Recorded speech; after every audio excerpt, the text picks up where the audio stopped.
This channel is for educational purposes only. Please do your own due diligence before making any investment decisions. Hi, this is Joe Rabil with Invest Like a Pro, and today I'm going to talk about the MACD histogram and some of the important uses, especially for someone who's looking to be maybe a little bit more aggressive at the entry point. So they're looking for an earlier trigger. Sometimes this can come in handy. I'm going to show two different ways this can be used. Number one is your standard reversal pattern off the low, and the other one, which I actually like the best, is when you're playing in the direction of the trend. And the MACD, standard MACD, doesn't give a divergence, but the histogram does. So we want to go through these because they will come in handy from time to time. So you want to be aware of them. I wouldn't overuse it. I wouldn't be searching for this all the time, but they will come in handy at certain times, and you'll know when to use it after watching this video. Let's go ahead and get going on this. Actually, let me just say briefly, if you're interested in learning more about MACD and ADX, I suggest starting with the book. I'm offering at a discount right now, rabilstockresearch.com/book to get more information. Okay, so I've got a chart of the SPY up with a daily chart on the right and an hourly on the left. And first of all, I think we should discuss what the MACD histogram is actually showing us, okay? It is showing the difference between the MACD line and its signal line, okay? And when the black line, which is the MACD line, crosses over to the upside, the red signal line, the histogram turns positive to the upside, right? And when it crosses to the downside, it's a little bit harder to see. We use this here. Where it crosses to the downside here, where the MACD is crossing down, we're crossing to the downside on the histogram. We're going negative, all right? Just so you know that. Now, the difference between these two lines determines the size of the valley and the size of the hill here to the upside, right? So we've got a mountain on the upside and we've got a valley to the downside, and here's the zero line. All right, now, so I just want you to understand that to start, but I'm going to show you a 2 time frame pattern here where we're making lower highs and lower lows on this pullback. This pullback is this pullback. All right, we've got a trend to the upside and we are pulling back to a rising moving average on the daily chart. Rising 18 above a rising 40, okay? So we get this pullback and we're trying to look for entry as near as possible to the low, right? I mean, that's the goal here, is to improve our timing and reduce our risk.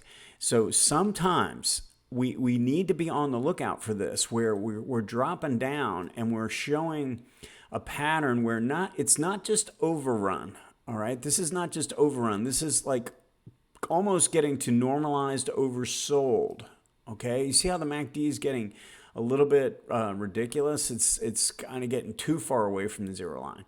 We want to be on the lookout as this keeps dropping down. The histogram is continuing to make higher bottoms while this is making lower bottoms. See that? So that's, to me, that's the type of divergence we could look for, and look for some kind of an early trend line break as an entry pattern potentially to get in this.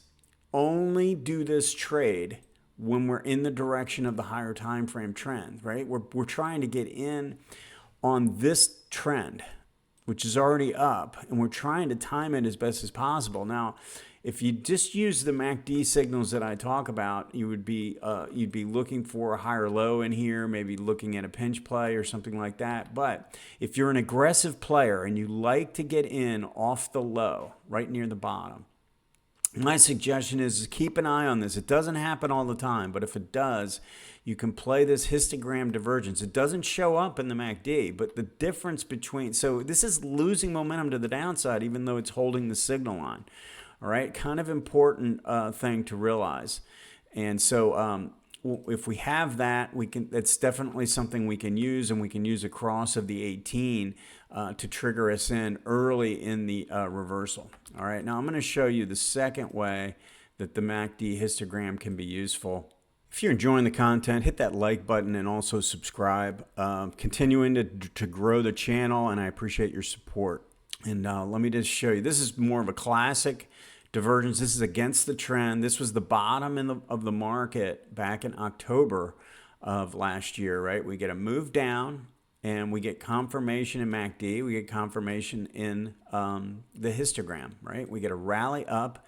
And this is important, all right? We have to get a strong enough rally to cross this over to the upside because we want the histogram to create a little mini mountain, all right? So we have a valley that confirms, and then we get a mountain that shows up, and then we go to a new low, and the valley makes a higher bottom. You see how this is not making a new low in the histogram, even though, and so the reality is this might be doing that on a MACD basis, but it's really hard to tell in the naked eye. Just looking at it, it's hard to see that that's divergence really.